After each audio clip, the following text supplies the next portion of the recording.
عاجل خبر: طالبانو د ډیورند د کرښې په هکله مهمه پریکړه اعلان کړه. سلام، ستړي مه شئ، وخت مو په خیر. په لوی افغانستان چینل کې د تا ښه راغلاست وایم. د نویو تازه خبرونو لپاره در سره لوی افغانستان چینل سبسکرایب کړئ. عاجل خبر: طالبانو د ډیورند د کرښې په هکله مهمه پریکړه اعلان کړه.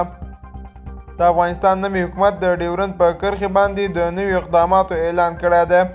دا اقدامات وروسته له هغې ترسره کیږي چې د پاکستان سره د اغزن تار په هکله تر اوسه پورې ناندرۍ دوام لري او کوم حل لاره یې نه ده موندل شوي. د دفاع وزارت پریکړه کړې ده چې د ډیورند پر کرښه باندې په نوي پوستو جوړه کړي. د دې پوستو شمیر معلوم نه ده، خو ویل کیږي چې په دې پوستو کې به ګڼ شمیر امنیتي ځواکونه ځای په ځای سي.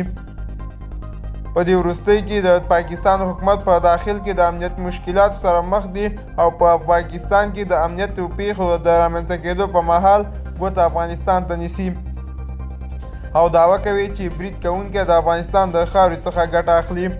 خو د افغانستان حکومت دا خبره رد کړې ده او ویلي دي چې هیڅ ډول ډله پاکستان په ضد د افغانستان خاورې نه کار نه کاروي، بلکې د افغانستان د حکومت ویان په یوه مرکه کې ویلي چې دوی همدا شکایت د پاکستان څخه لري.